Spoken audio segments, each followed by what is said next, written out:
Waalaikumsalam warahmatullahi wabarakatuh. Selamat siang. Perkenalkan, nama saya Dwi Sari.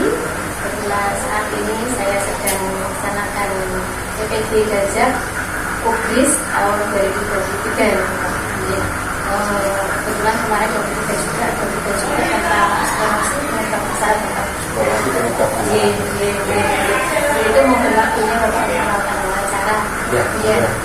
Kebetulan yang kami wawancara adalah Sugiono dan sekarang ini jadi guru kawan juga di PPL Gajah Publis juga ya.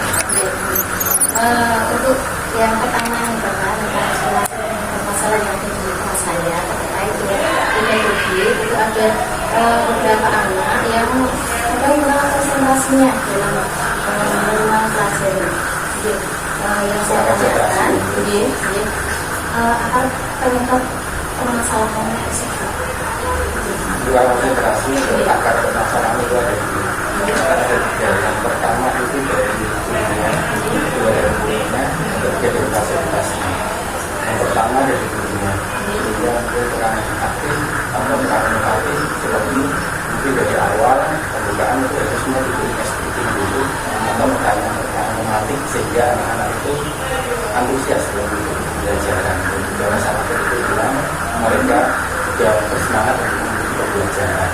Apabila diberi pertanyaan pematik, mereka bisa mengeksplorasi untuk pemahamannya sehingga dapat memahami dan aplikasi pembelajarannya. Dan juga untuk model pembelajaran atau metode yang digunakan dulu harusnya juga inovatif yang mengaktifkan siswa, utamanya untuk bernalar kritis mereka sehingga mereka menjadi aktif. Yang kedua, faktor dari visualnya. Siswa itu kita kan ada 28 siswa itu membawa permasalahan 28 juga. Ada yang datangnya senang, ada yang setengah senang, ada yang sedih karena di keluarganya ada masalah.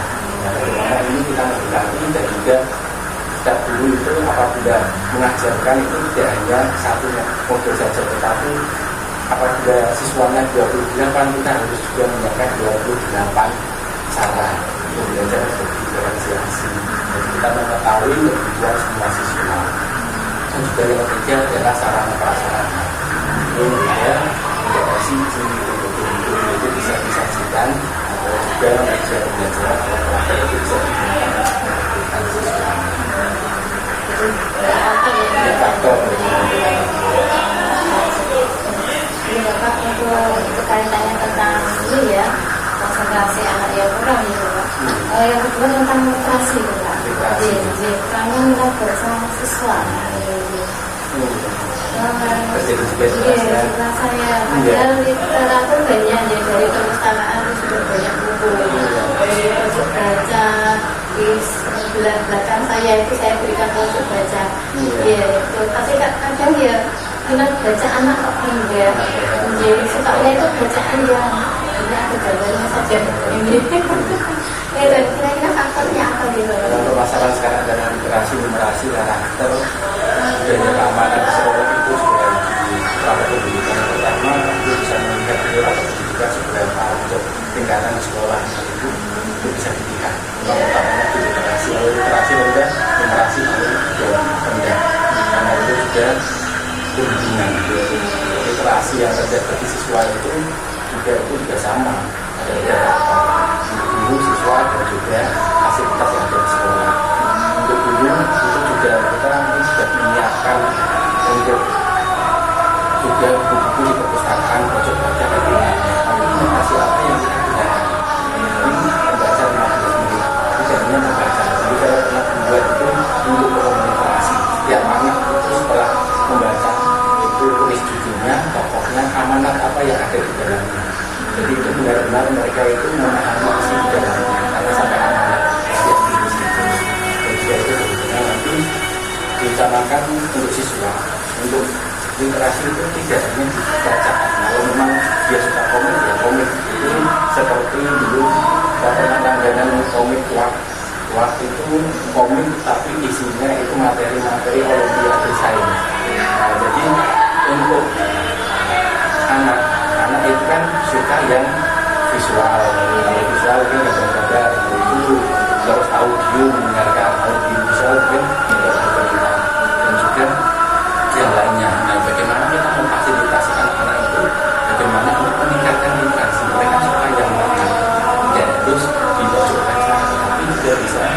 kita siapkan mungkin 15 menit membaca sebelum belajar. Kebiasaan seperti itu. Tidak hanya 15 menit baca atau 15 menit menonton video yang berisi dengan materi-materi pembelajaran atau yang ringan-ringan saja, tetapi diberi feedback. Feedback itu bagaimana mereka memahami suatu cerita yang bersama. Jadi mereka semakin cermat bagaimana suatu informasi itu kita bisa terima. Dan juga itu bisa nanti dibuat juga suatu anak membuat cerita, sehingga cerita yang dialami oleh anak-anak sendiri terus dibutuhkan juga anak itu atau ditempel nanti membaca ceritanya si A, si B memberi kesan-kesannya, jadi lebih menarik. Saya baca mungkin ceritanya temannya itu diceritakan saat pulang setelah saya bersama si Berdu membeli es di pinggir jalan bertemu dengan ayah saya dan diberi kali-kali. Seperti itu cerita-cerita sehingga yang kata-kata mereka secara tidak langsung dia kan sudah bisa menulis dan juga anak yang membacanya itu dengan terlalu berat. Jadi literasi yang penting itu anak suka membaca tapi juga bisa menganalisis apa yang ada di dalamnya. Nah, seperti itu karena juga untuk Amerika itu juga untuk soal-soalnya itu kita sendiri bagaimana anak itu menganalisis, terus bagaimana menerapkan masalahnya apa, terus penyelesaiannya seperti apa. Dan juga mungkin bisa sejak pembelajaran untuk diberi pakai model problem kita bukan problem pada anak sehingga anak itu bisa mengidentifikasi permasalahan apa, terus menyelesaikan permasalahan itu bagaimana menurut dia sendiri atau pengalamannya atau dalam buku ya, itu kan bisa meningkatkan untuk literasi siswa ini seperti ini. Nah, itu kan bisa memotivasi siswa yang lain dari baca buku dari tidak faktor siswa itu juga sama seperti untuk zaman itu juga kebebasan beda-beda. Bagaimana kita memfasilitasi belajar itu juga salah satunya adalah bagaimana mengumpulkannya. Ini bisa ada komiknya, ada cerita, atau yang lain, tetapi diedukasi agar mereka itu benar-benar memahami untuk bacaan atau literasi tersebut. Terus juga fasilitas di sekolah kita usahakan ya tidak suka karena sudah sesuai atau juga tidak ada gambarnya. Anak memang suka ada gambarnya. Anak-anak itu tidak terlepas karena ini masih SD, sebenarnya gambar terus ada ceritanya. Imajinasi dan komik itu mungkin bisa dikembangkan juga. Nanti anak-anak membuat komik, nanti dibuat buku, diterbitkan karya anak-anak itu sehingga meningkatkan literasinya, membuat suatu cerita dan juga yang lain bisa membaca dengan baik. Kebiasaan mereka untuk membaca. Iya, juga pengalaman pada siswa untuk suka membaca. Baik, Bapak, untuk masalah kami selanjutnya itu terkait dengan masalah numerasi, Pak. Numerasi. Ini terkait ada beberapa siswa yang ini matematika dalam materi pertahanan yang kurang mereka numerasi memang di rata-rata di sekolah-sekolah itu numerasi yang paling rendah dari hasil pendidikan. Itu juga di kota Semarang paling rendah itu numerasi itu sebagai bentuk literasi sebagai bacaan mereka. Untuk pelajaran ini berhubungan numerasi hanya di matematika, tapi tidak hanya di matematika, jadi mata pelajaran yang lain. Tapi kalau itu sudah mengerucut di pecahan biasanya itu anak-anak memang bisa tidak dipecahkan karena apa? Konsep dasarnya itu belum mengetahui mereka. Jadi kalau pembelajaran di pecahan, tidaknya mereka itu mengetahui konsep dasar seperti nanti di ajaran kelas 5 itu dari awal dulu mereka biar tahu konsepnya seperti kue dipotong menjadi 2, nanti satu bagiannya itu 1/2 mengenal itu dulu, setelah itu konsepnya ada terus bagaimana itu menambahkan mengurangkan. Biasanya untuk pecahan itu yang paling sulit bagi anak itu adalah untuk penambahan dan pengurangan karena harus menyamakan penyebutnya. Kalau perkalian pembagian lebih mudah karena langsung mengalihkan. Nah, itu butuh untuk yang pertama penanaman konsep dasar itu harus pertamakan dulu bisa menggunakan alat peraga atau media pembelajaran. Jadi anak itu tahu bagaimana mengubah penyebutnya, bagaimana penyebut itu bisa berubah. Nah, itu harus ada alat peraga yang mereka benar-benar real pada anak real nyata gitu. Karena contohnya tadi setengah dari setengah itu ditambahkan menjadi satu. Itu dari itu dulu. Terus nanti dipotong lagi itu misalkan setengah tambah seperempat berapa. Nah, seperti itu dari benda nyata dulu. Jadi untuk pembelajaran numerasi atau matematika biasanya itu dari nanti nyata ke abstrak. Jadi nyata dulu mereka bermain dengan benda nyata atau dengan alat peraga. Setelah itu baru simbol-simbol mereka paham. Jadi tahap yang pertama adalah konsep dasar. Kalau faktor intern dari siswa sendiri, Intern dari siswa itu setiap siswa juga sama. Ada yang pemahamannya cepat, ada yang tengah, ada yang lambat. Untuk yang lambat itu juga bisa apabila menggunakan benda nyata mereka seperti bermain, karena matematika biasanya itu momok bagi siswa. Karena apa? Mereka langsung dijali oleh simbol-simbol. Ditambah 1/2 tambah 1/4 berapa harus nanggung. Mereka belum tahu untuk konsep dasarnya. Apabila sudah mengetahui dan juga sering untuk diskusi kelompok. Jadi diskusi kelompok itu menurut Profesor Salvin dalam kooperatif ini itu dia juga itu pemanfaatannya seperti apa kan juga sendiri. Dan juga dari keluarga kita juga harusnya itu bekerja sama antara diri siswa dan juga keluarga di rumah bapak ibu. Jadi saling bekerja sama. Jadi untuk ketiga itu. kemudian Bapak terkait siswa yang pemahamannya lambat, itu kira-kira faktor penyebab apa saja? Untuk daya ingatnya lambat ya, belum mengingat sesuatu lambat. Kalau itu ada dua. Belajarnya juga lambat, nulisnya lambat, dan kasih kerjaan ya selesai-selesai, yang lain udah sampai mana, dari masih di sini. Kalau menulis 10 kata dia baru 1 atau 2 yang tidak selesai. Nah itu ada dua. Yang pertama itu anak itu inklusi atau anak itu malas.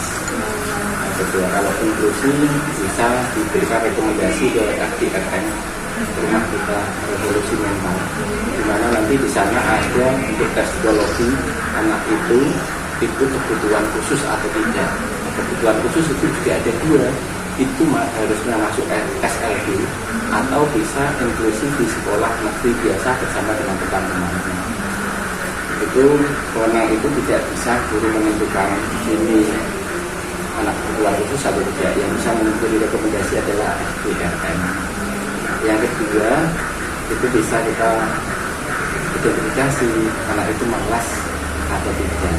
Kalau memang dari malas atau dulu saya temukan siswa itu yang memang malas dalam mengerjakan sesuatu, itu setelah saya ajak coba saya cerita itu kenapa, karena di keluarganya ada suatu permasalahannya anak itu membuat malas untuk belajar dan juga untuk sesuatu kegiatan itu tidak mau karena terbebani suatu masalah yang ada di keluarganya.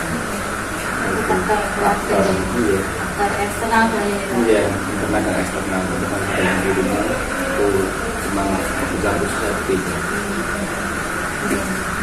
Ini Pak, untuk masalah selanjutnya, kalau banyak juga siswa yang sebenarnya tidak mengerjakan tugas, itu juga apakah identifikasinya sama ya faktor penyebabnya Pak?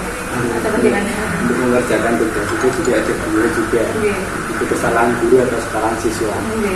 Mungkin pekerjaan yang diberikan guru terlalu banyak sehingga anak tidak mampu. Juga yang diberikan guru itu tidak menantang atau monoton, jadi anak juga malas. Atau yang diberikan guru itu anak itu belum paham sehingga selanjutnya yaitu terkait modul-modul pembelajaran inovatif yang berdasarkan karakteristik materi siswa. Untuk identifikasi masalah yang bisa saya identifikasi Bapak, yaitu guru belum mengoptimalkan modul pembelajaran yang inovatif yang sesuai dengan karakteristik materi siswa. belum mengembangkan pertama ya. Itu juga faktor untuk guru itu belum bisa mengembangkan. Kenapa? Karena juga mereka belum mengetahui itu kenapa. Karena ada juga yang tidak mau untuk mengetahui. Ada banyak sekali informasi yang mungkin ada pelatihan, ada juga di YouTube itu untuk model-model yang inovatif yang sekarang. Kalau apabila kurikulum kita ini direkomendasikan itu adalah problem learning dan project learning. Bagaimana mengemas seperti itu kita perlu juga belajar. Jadi dulu harus belajar juga sepanjang bagaimana mengetahui model pembelajaran, bagaimana dilaksanakan, bagaimana implikasinya. Kita suatu teori tanpa aplikasi itu sama saja. Karena kita sudah aplikasi apalagi untuk diimplementasikan dibuat untuk artikel, best practice ataupun ketika itu lebih baik lagi. Jadi ada refleksi, ada juga untuk penambahan kekurangannya. Kreatif dan juga kemauan dari diri sendiri untuk menciptakan suatu pembelajaran yang inovatif. Itu bukan untuk gurunya, tetapi kita berpikir untuk siswa. Kita ngasih siswa kita mendapatkan belajar yang inovatif sehingga bisa berkembang secara maksimal. Harus menggunakan rasa malasnya itu. Iya, tidak selalu